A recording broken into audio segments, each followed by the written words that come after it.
Primeiro, antes, podem se assentar aí um minuto. Quero fazer uma pergunta a você.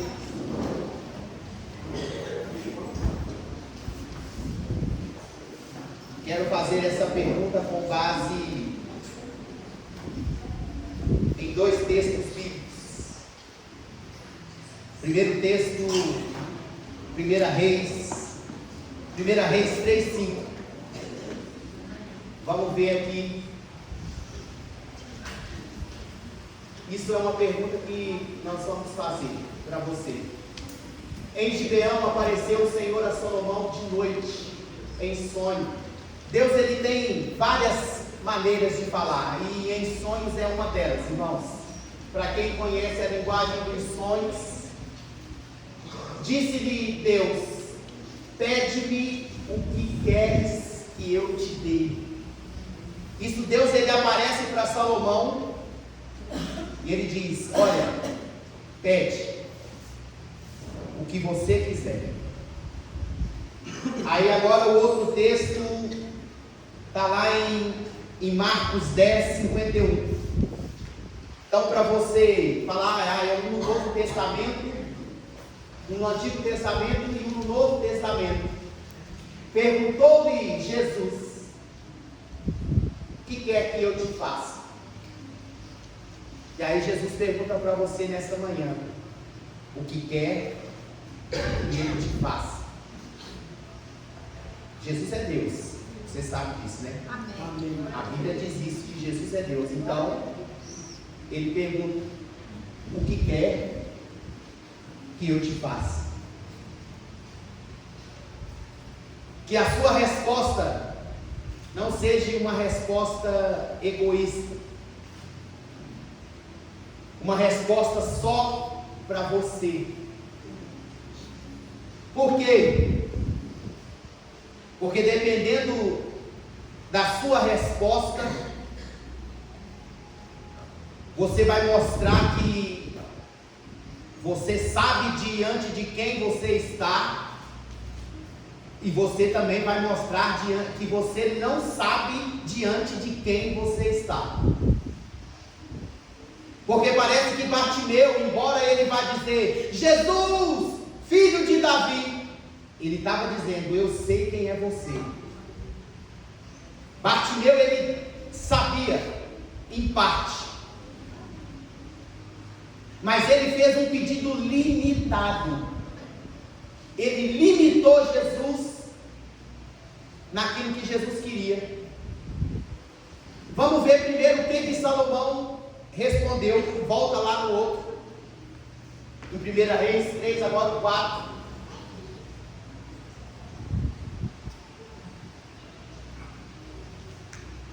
Foi o rei a Gibeão para sacrificar, porque era alto maior, e ofereceu 1000 holocaustos de Salomão naquele altar. Em Gibeão apareceu o Senhor a Salomão de noite em sonho e disse: pede-me o que queres que eu te dê. Respondeu Salomão: de grande benevolência usaste com teu servo Davi, meu pai, porque ele andou contigo em fidelidade, em justiça e em retidão de coração perante a tua face. Mantiveste-lhe esta grande benevolência e lhe deste um filho que se assentasse no trono, como hoje se vê. Isso é Salomão respondendo: agora, pois, ó Senhor meu Deus, tu fizeste reinar o teu servo em lugar de Davi, meu pai. Não passo de uma criança, não sei conduzir. Teu servo está no meio de teu povo que elegeste, povo grande, tão numeroso que não se pode contar. Dá, pois, ao teu servo um coração compreensivo para julgar o teu povo, para que prudentemente discina entre o bem e o mal, pois quem poderia julgar esse povo tão grande? Estas palavras agradaram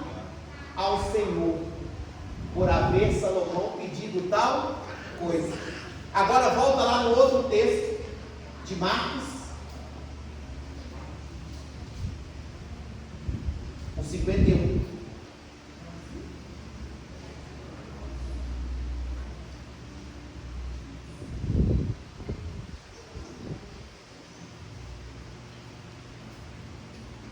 Respondeu o cego: mestre, que eu torne a ver.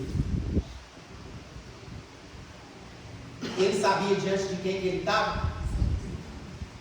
Pelo menos quando ele gritava: Jesus, filho de Davi, ele estava sabendo, ele estava dizendo: as escrituras dizem que é da linhagem de Davi que o Messias viria. Então o Senhor é o Messias.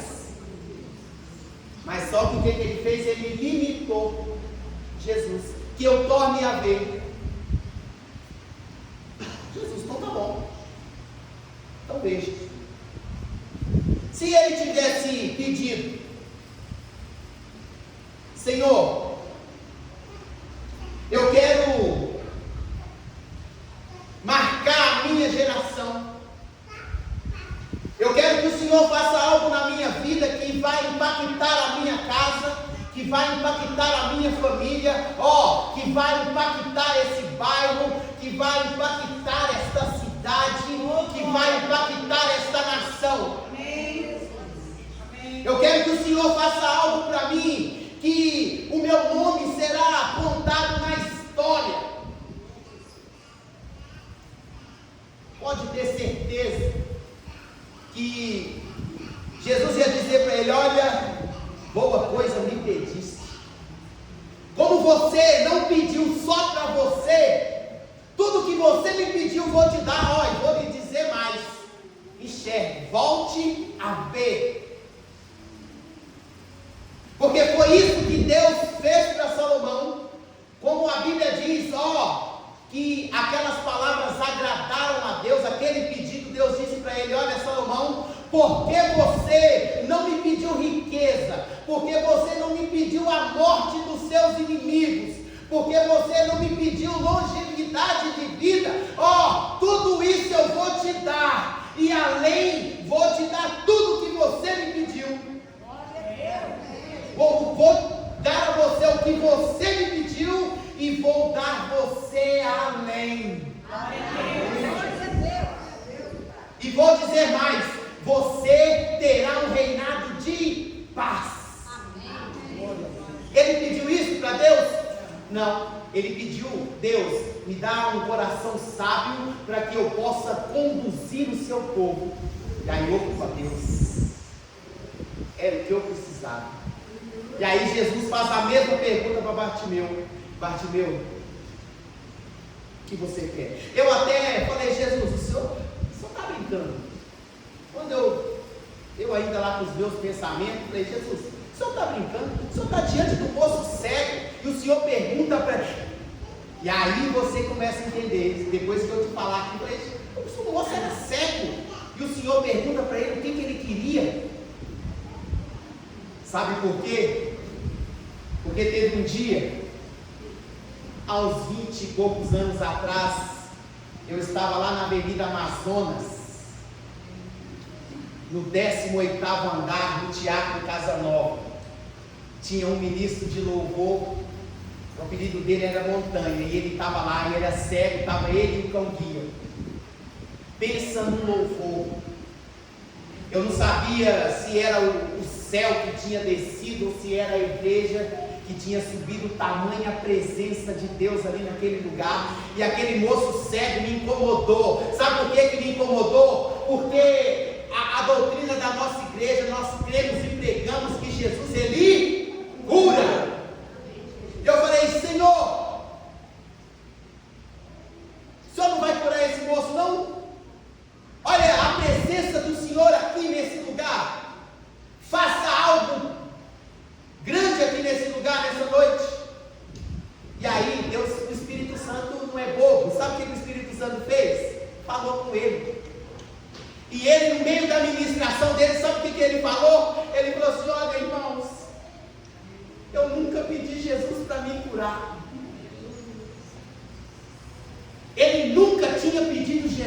curar ele.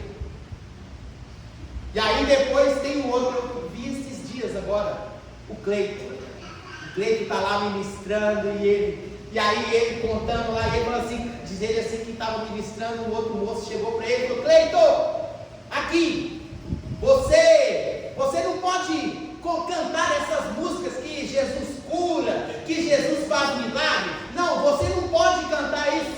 Por quê? Porque você é cego.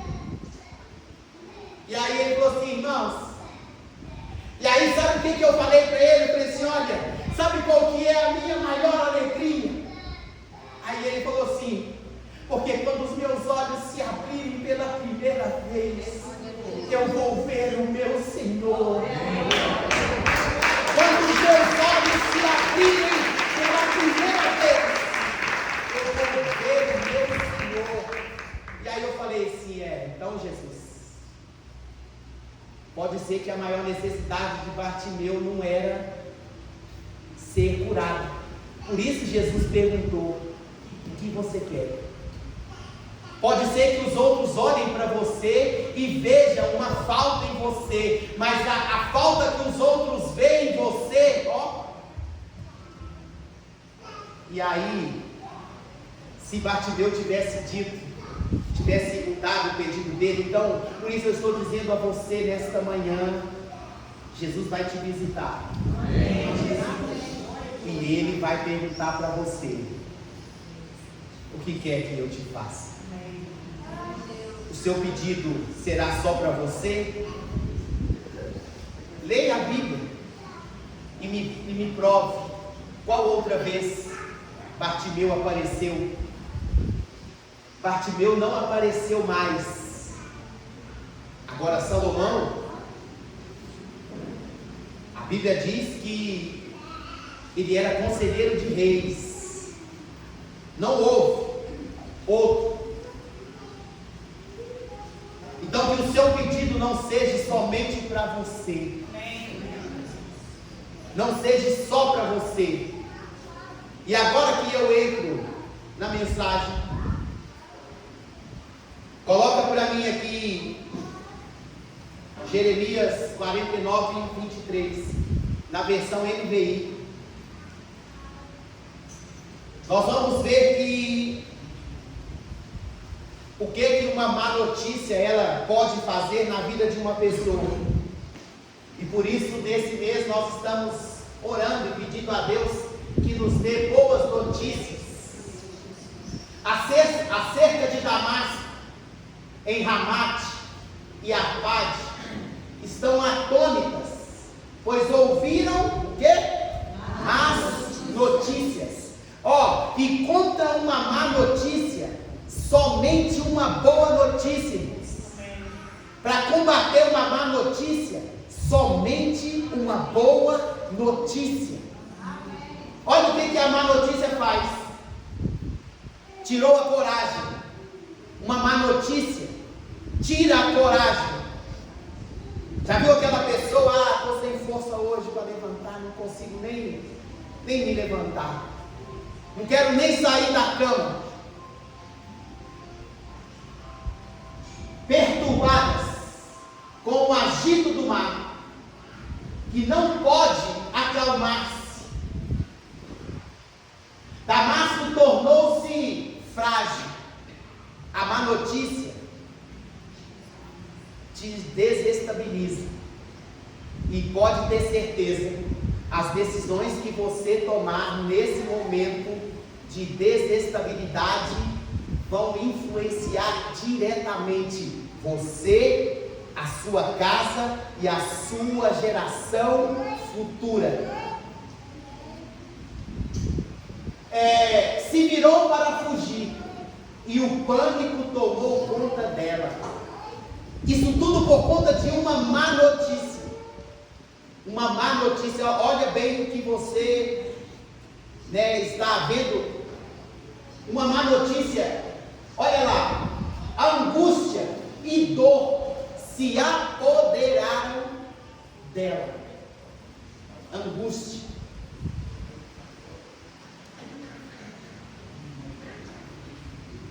Dor como de uma mulher que está em trabalho de parto.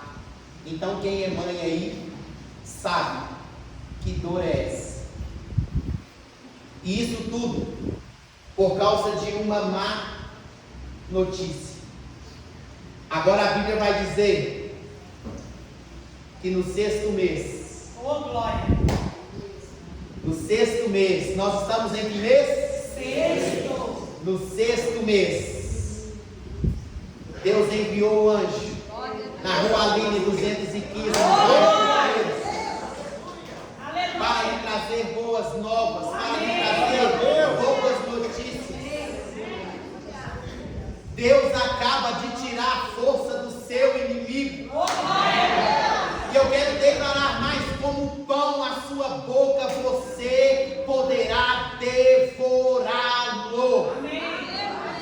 Porque Deus tirou a força do seu inimigo. Glória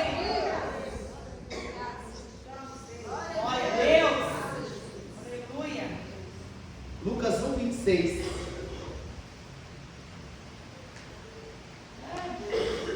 No 6º mês, Deus enviou o anjo chamado Gabriel à cidade da Galileia, a Nazaré, cidade da Galileia, a uma virgem prometida da casa em casamento a certo homem chamado José, descendente de Davi. O nome da virgem era Maria. O anjo, aproximando-se dela, disse: saudações, agraciada, o Senhor está com você. Maria ficou assustada com essas palavras, pensando o que poderia significar essa saudação. O anjo, porém, lhe disse: não tenha medo, Maria, pois você foi agraciada por Deus. Você ficará grávida e dará à luz a um filho, e lhe porá o nome de Jesus. Ele será grande, será chamado Filho do Altíssimo. O Senhor Deus lhe dará o trono de Davi, seu pai, e ele reinará para sempre sobre o povo de Jacó, e o seu reino jamais terá fim. Maria perguntou ao anjo: como acontecerá isso, uma vez que sou virgem? E aí, sabe o que Gabriel respondeu para ela? Gabriel respondeu assim: será sobre ti o Espírito Santo, e o poder do Altíssimo te envolverá. Foi dessa forma que ele respondeu para ela, em forma de cântico. Oh glória. O anjo respondeu: o Espírito Santo virá sobre você, ainda não era nela. Por quê? Vou ler do jeito que está lá. O Espírito Santo virá sobre. Não era nela. Jesus vem depois e diz assim: e o Espírito Santo estará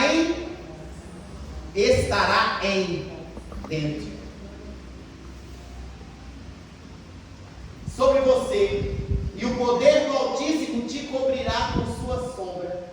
Assim, aquele que há de nascer será chamado Santo, Filho de Deus.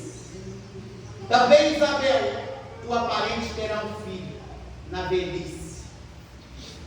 Então você, que já passou dos 60 e acha que estou velho demais, não dá, acabou.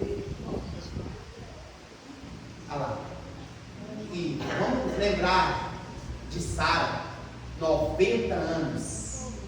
Oh glória. E teve um dia desse aí, acho que ano passado, uma doninha de 90 anos formou em medicina. Vocês viram isso aí? Pois é. E aí?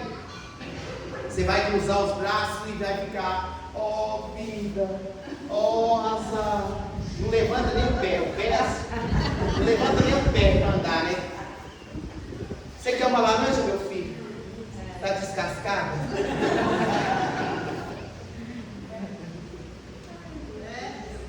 Na sua velhice, aquela que dizia ser estéril está no 6º mês de gravidez. Glória a Deus. Até aqui. E aí diz a Bíblia que Maria sobe até lá. E quando Maria vê Isabel, ela dá uma saudação. Isabel! Shalom Adonai! E aí diz a Bíblia que o menino mexeu dentro do ventre de Isabel. E Isabel, ela fica cheia. E aí diz que o menino ficou cheio no ventre. Só que nós precisamos entender isso, e a gente não vai falar disso hoje. Mas a Isabel começa a receber revelações pelo Espírito. E Isabel, olha o que Isabel fala com ela. O outro.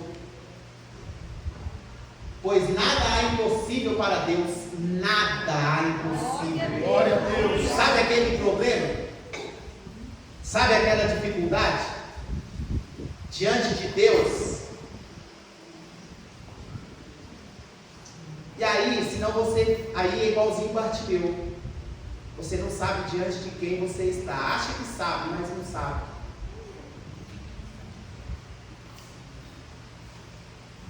Há pouquinho ali, Jesus falava comigo. Fala aí que alguém acho que está com dificuldade financeira.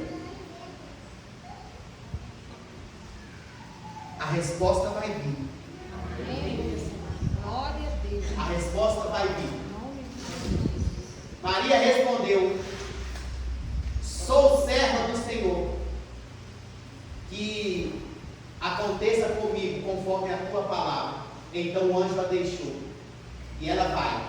Naqueles dias Maria preparou e foi-se depressa para a cidade da região montanhosa da Judéia. Chegando, entrou em casa de Zacarias e saudou Isabel. Quando Isabel ouviu a saudação de Maria, um bebê agitou no seu ventre. Então Isabel ficou cheia do Espírito Santo e exclamou em alta voz: bendita é você entre as mulheres, e bendito é o fruto, bendito é o filho que está no seu ventre. Mas porque sou tão agraciada a ponto de me visitar a mãe do meu Senhor? Por que Isabel falou isso? Somente pelo Espírito Santo. Porque ninguém sabia ainda que Maria estava grávida. Nem José. Porque se você continuar depois lendo o texto, Maria vai falar e o anjo tem que aparecer para José e conversar com ele, convencer ele. O meu Senhor pode. Logo que a sua saudação chegou aos meus ouvidos, o bebê que está no meu ventre se agitou de quê? De alegria. Até aqui. Para você ter uma boa notícia, irmão, você não pode andar com qualquer pessoa.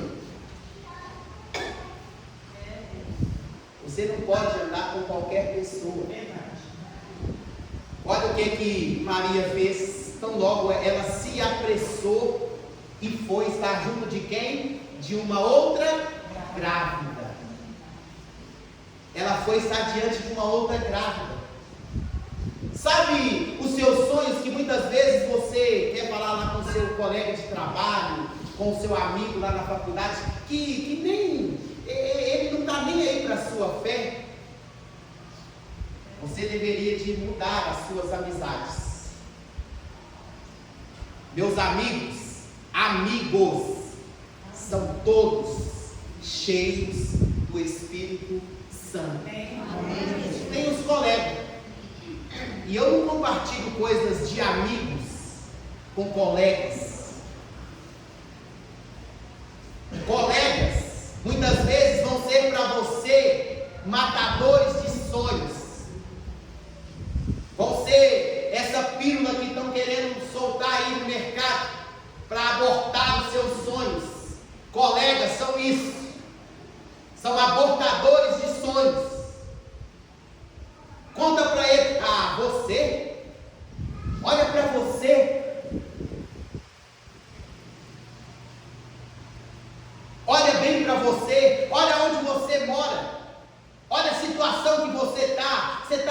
no almoço para comprar janta e quer me falar que vai morar em casa própria, que vai ter isso, que vai fazer aquilo, que vai fazer faculdade. Ah, você é um analfa de pai, beta de mãe e...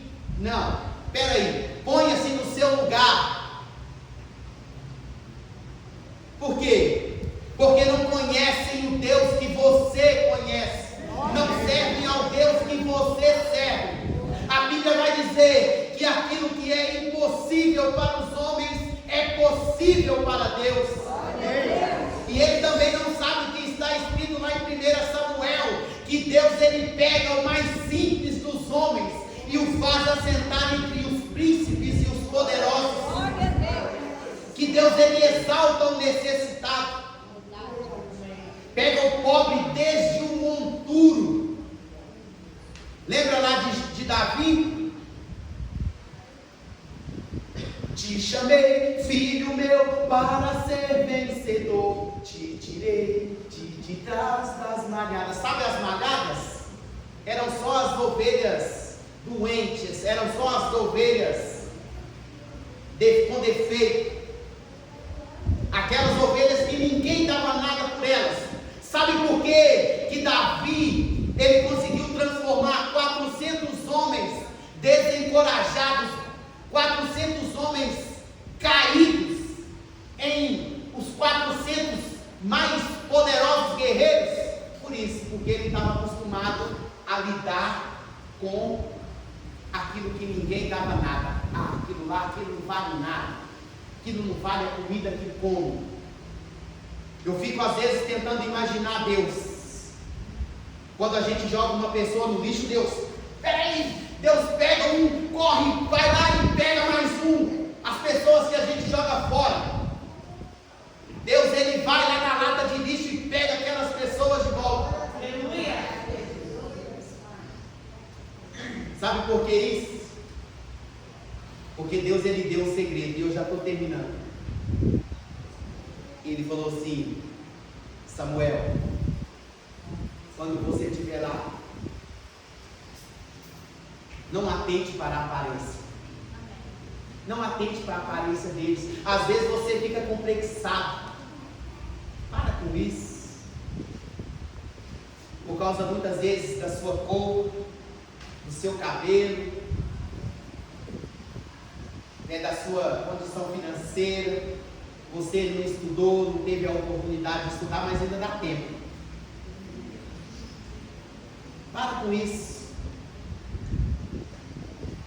E aí Deus disse assim para ele: não atente à aparência deles, porque eu não vejo como o homem vê. O homem pode ver o exterior, mas eu estou olhando o coração.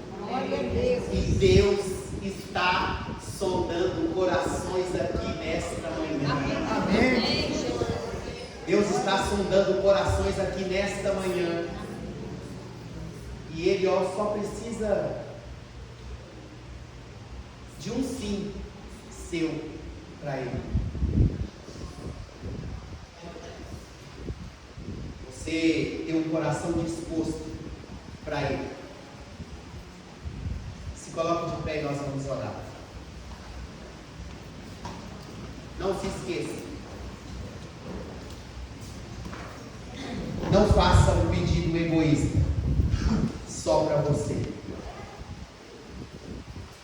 E Deus ele é maior. Eliú disse isso para Jó. Eliú foi um dos amigos de Jó. Ou ele de fato foi o único que falou aquilo que era reto. Porque os outros 3 amigos, Deus aparece depois e fala: falaram que era mal, que não era verdade. E aí ele disse assim para Jó: Jó, Deus é maior que os seus problemas. Glória a Deus. Deus é maior do que essa dificuldade que você está enfrentando. Deus é maior do que esse deserto que você está enfrentando, essa escassez. Deus é maior. Deus é maior. Glória a Deus. Coloque aí a sua mão na altura do seu coração. Pai, em